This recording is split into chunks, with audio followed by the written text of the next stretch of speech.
കഴിഞ്ഞിട്ടില്ല. എനിക്ക് ഓൾമോസ്റ്റ് അപ്പോഴും പഠിച്ചു തീർക്കാൻ 20 ചാപ്റ്ററോളം ബാക്കി ഉണ്ടായിരുന്നു. അതായത് അന്നൊരു 80 സംതിങ് ചാപ്റ്ററിൽ ഞാൻ 60 എത്രയോ ചാപ്റ്ററേ പഠിച്ചിട്ടുള്ളൂ. അപ്പൊ ബാക്കി ആ 20 ചാപ്റ്റർ പഠിച്ചിട്ട് എനിക്ക് ഒരു നീറ്റും കൂടെ എഴുതണം എന്ന് എൻ്റെ ഉള്ളിലുണ്ടായിരുന്നു. സോ ഞാൻ വീട്ടിൽ ചോദിച്ചു ഒന്നും കൂടി റിപ്പീറ്റ് ചെയ്യാൻ. സൈലത്തിൽ തന്നെ പോയി.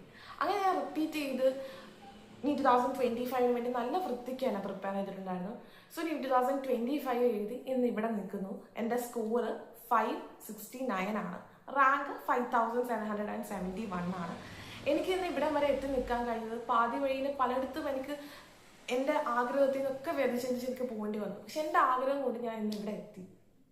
നിങ്ങൾക്കൊക്കെയും അപ്പോൾ ഇപ്പോൾ എനിക്ക് 22 വയസ്സിൽ ഞാൻ ഇവിടെ എത്തി നിൽക്കുകയാണ്. എൻ്റെ ജീവിതത്തിൽ എനിക്ക് ഇത്രയും കാത്തിരിക്കേണ്ടി വന്നു. ഇപ്പം നിങ്ങളൊക്കെയും റിപ്പീറ്റും റിപ്പീറ്റും സൂപ്പർ റിപ്പീറ്റും ഒരു പക്ഷേ 4th റിപ്പീറ്റൊക്കെ കഴിഞ്ഞിട്ട് കിട്ടാതെ നിൽക്കുന്ന കുട്ടികളോട് എനിക്ക് പറയാനുള്ളത്, നിങ്ങൾ ഇതിനു വേണ്ടി ഒരുപാട് വർക്ക് ചെയ്തിട്ടുണ്ട്. നിങ്ങൾ 100% ഇതിനു വേണ്ടി വർക്ക് ഇട്ടിട്ടും നിങ്ങൾക്ക് കിട്ടിയിട്ടില്ല എന്നുണ്ടെങ്കിൽ നിങ്ങളത് ചിന്തിക്കുക. നിങ്ങൾക്ക് ഇതിൽ തന്നെ സ്റ്റേ ഓൺ ചെയ്യണോ അല്ലെങ്കിൽ നിങ്ങൾക്ക് മറ്റെന്തെങ്കിലും ഫീൽഡിൽ പോകാനാണോ ആഗ്രഹം?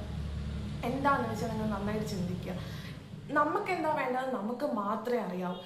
ഇത്രയൊക്കെ ഡിഗ്രി കഴിയാറായപ്പോഴും എനിക്ക് എന്താ വേണ്ടത് എനിക്ക് വൃത്തിക്ക് അറിയായിരുന്നു. എനിക്ക് നീറ്റ് വേണമെന്നായിരുന്നു ആഗ്രഹം. നീറ്റ് ക്ലിയർ ആക്കി MBBS പഠിക്കണം എന്നായിരുന്നു ആഗ്രഹം. എന്ന് കരുതി ഞാൻ ഇപ്പോഴും പറയുകയാണ്, നീറ്റ് 2025 ഞാൻ ക്ലിയർ ആക്കി എന്ന് കരുതി ഇപ്പം ഞാൻ ക്ലിയർ ആക്കിയില്ലായിരുന്നെങ്കിൽ ഞാൻ എന്താണെന്ന് ഞാൻ എന്നോട് തന്നെ ചോദിച്ചപ്പോൾ ഓൾമോസ്റ്റ് ഞാൻ എക്സാമിന് 1 വീക്ക് ബിഫോർ തന്നെ ഞാൻ ഡിസിഷൻ എടുത്തിട്ടുണ്ടായിരുന്നു. ഞാൻ എൻ്റെ കഴിവിൻ്റെ പരമാവധി എഫേർട്ട് എടുത്തിട്ടുണ്ട്. ഇതിനപ്പുറം നീറ്റിന് എനിക്ക് ഒന്നും ശരിയാനുമില്ല, ഇതിനപ്പുറം ഒന്നും എനിക്ക് പഠിക്കാനും കഴിയില്ല. അതുകൊണ്ട് ഞാൻ കിട്ടുന്ന കോഴ്സ് എന്താണോ അതെടുക്കും. അതായത് സൈക്കോളജി കംപ്ലീറ്റ് ചെയ്യും.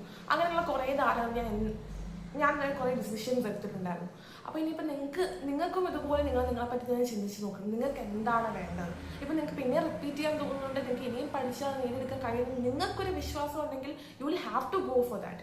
കാരണം നമ്മളെപ്പറ്റി നമുക്ക് മാത്രമേ അറിയാവൂ. വേറെ ആരോടും പോയി ചോദിക്കാൻ നിൽക്കണ്ട ഞാൻ എന്താ ചെയ്യേണ്ടതെന്ന്. നിങ്ങളോട് തന്നെ ചോദിക്കുക. നിങ്ങളുടെ ലൈഫിൽ സംഭവിച്ചിട്ടുള്ള പരാജയങ്ങളല്ല, അത് വിജയിച്ചു കഴിയുമ്പോൾ അതൊരു എക്സ്പീരിയൻസ് ആണ്. പറയുമ്പോൾ മറ്റുള്ളവർക്ക് നിങ്ങൾ ഭയങ്കരമായി അക്സെപ്റ്റ് ചെയ്യാൻ ചെയ്യും. ഇപ്പോൾ നിങ്ങൾക്ക് കേൾക്കേണ്ടി വരുന്ന ഈ ചെറിയ ചെറിയ കുത്തുവാക്കുകളാണെങ്കിലും എല്ലാം അതൊക്കെ ലൈഫിൻ്റെ ഒരു പാർട്ടാണ്. B strong. നിങ്ങൾ ഒരിക്കലും തളർന്നു പോകരുത് ഈ ഒരു ജേർണി. നിങ്ങൾക്ക് വേണ്ടി സ്ട്രോങ് ആയിട്ട് നിന്നില്ലെങ്കിൽ വേറെ ആരും നിൽക്കൂല. പിന്നെ നിങ്ങളുടെ പാസ്റ്റ് അതെന്ത് തന്നെ, ഇപ്പം നിങ്ങൾ 12th മാർക്ക് കുറഞ്ഞ ആൾക്കാരായിരിക്കാം, ഒരുപാട് നല്ല മാർക്കുള്ളവരായിരിക്കും, അതെന്ത് തന്നെ ആയാലും അതൊന്നും ബാധിക്കുന്ന ഒരു വിഷയമേ അല്ല. നിങ്ങൾ പഠിക്കാൻ തയ്യാറാണ്. ഞാനിപ്പോൾ കഴിഞ്ഞ 2 വർഷം ഇതിനു വേണ്ടി മാറ്റി വെച്ചു. അപ്പം ഒരു അക്കാഡമിക്കിൽ ഒരു ബാക്ക്ഗ്രൗണ്ട് ഇല്ലാതിരുന്നിട്ടും എനിക്കത് നേടിയെടുക്കാൻ കഴിഞ്ഞു. എന്നെ കൊണ്ടൊക്കെ ഇതൊക്കെ പറ്റിയ സ്ഥിതിക്ക് നിങ്ങളെ കൊണ്ടൊക്കെ ഇതിനപ്പുറം നീറ്റ് മാത്രമല്ല അതിനപ്പുറം പല എക്സാമും ക്ലിയർ ആക്കി എടുക്കാൻ പറ്റും എന്നാണ് എനിക്ക് തോന്നിയിട്ടുള്ളത്. So all the best. എല്ലാവരും നല്ലോണം എഫേർട്ട് എടുക്കുക. എന്തെങ്കിലും ഡൗട്ട് ഉണ്ടെങ്കിൽ എന്തെങ്കിലും ഹെൽപ്പ് എൻ്റെ ഭാഗത്ത് നിന്ന് നിങ്ങൾക്ക് ഉണ്ടാക്കാൻ പറ്റും എന്നൊക്കെ തോന്നിയാൽ please do feel free to contact me. Thank U.